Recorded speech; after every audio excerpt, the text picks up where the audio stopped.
Your role at B of A has been described as many, many, many things. One of the big things that falls in your lap is a bank's reputation. Right. How do you define your role today? Well, different than I did a few years ago. Yeah. It was a day-to-day struggle, out of the financial crisis. Today, it's a matter of being able to breathe life into what I think is a very good strategy.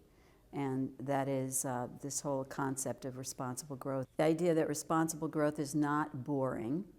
It's the idea that you are looking at the world around you and you're planning for the future. Mm-hmm. And in planning for the future, you're very cognizant of demographics, of globalization, of ESG issues that I'm not sure that people thought about a few years back, but that's all. ESG? ESG, environmental, social, and governance, which is all part of the formula for how you have to think about a company on a go-forward basis. So you have called this time the most complicated, most challenging of my professional life, and you've said we had to repair the underlying issues. Right. When you have a near-death experience, you have to make a decision as an individual, as a person, as a company. What are you going to do with that? Are you going to take advantage of it, or are you going to try to wish it away? Mm-hmm. In our case, we took advantage of it, and we just laid it all out on the table. What could we do better? What was the greatest thing broken you had to fix? Our culture. So when this much comes at you at one moment, and now you're dealing with three companies, in our case, Bank of America, Legacy, Countrywide, Merrill Lynch, what is your culture? Can you prevail given the fact that we were not particularly larger than the other two, not enough? Our CEO had announced that he was going to retire. So the bellwether of how you're proceeding was somewhat disrupted. So making sure that our culture was stabilized. Brian being made the CEO certainly helped. He had a very strong focus on this idea of responsible growth and helping people with their financial lives and how were we going to do it. And that, once we had that, every decision flowed from that. How do you rebuild a culture and morale internally? You guys reach a $17 billion settlement with the Department of Justice. It's an enormous number. It's the largest civil settlement with a single entity in American history. How do you convince your employees this is a company you want to work for? Well, with more difficulty then than today, that's for sure.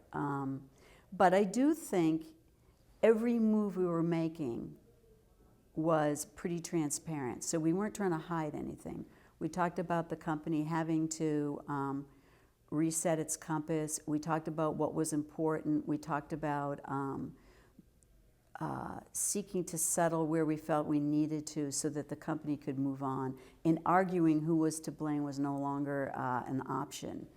So just settling meant it was behind us. $17 billion is, we made almost $18 billion last year, so that would have been a whole year's annual income.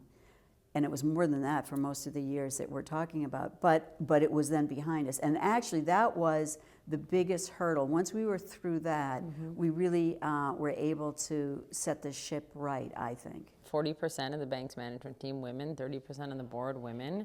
On minorities, on diversity, I think it's something you guys are working on. Right. 4% African American executive leadership positions. Why does it matter to get all those numbers up even more? We're certainly a better company with the numbers we have reached. Imagine how much better we could be if we could have complete diversity. You want to be a reflection of the communities and the population you serve. So why are you, as a company, we should look just like the world that we're dealing with. And I would suggest that our company and a lot of other companies would have done better in the financial crisis if we had 40% women managers and 30% of the board were women. We had women, but I think it's a big difference because I think when you have diversity, whether it's by gender or race, ethnicity, sexual bent, whatever the diversity is, it creates a need for engagement because you're not just alike. And so you ask a question. And the asking the question releases everybody else to ask a question. And imagine if we could have asked a few more questions in 2006 and 2007. If Bank of America were more diverse in its leadership and on its board in terms of gender and minorities, et cetera, you believe the fallout from the financial crisis would not have been as great? I believe that, not so much about Bank of America in general, I believe it about the financial. Across Wall Street? Yeah. So then, okay, all the data supports what you're saying in terms of company results being stronger, the bottom line being stronger. Every single study, when you have more parity and diversity, then why do we still not have a single woman running one of the big Wall Street banks? Good question. I hope that we will soon. I mean, we just need one to make it through. Why do you think we haven't? I don't know. You have to have more of us. That's the first thing. So that is what we do have now, and not just at our bank, at many of the banks. So you have a greater pool of women to choose from, and I think that then portends positively on the future. You have to have, it can't be one woman, because then if you don't choose her, it's a problem. If there are enough of us, there's enough of a pool, and then I think the selection is a little bit more obvious, or a bigger opportunity. I think there will be women in the next decade. I think that you will see women on top of banks and other financial institutions. What about you? No, not me. Why? I think I aged out of that. Oh, come on. Yeah, no, I think that's not for me.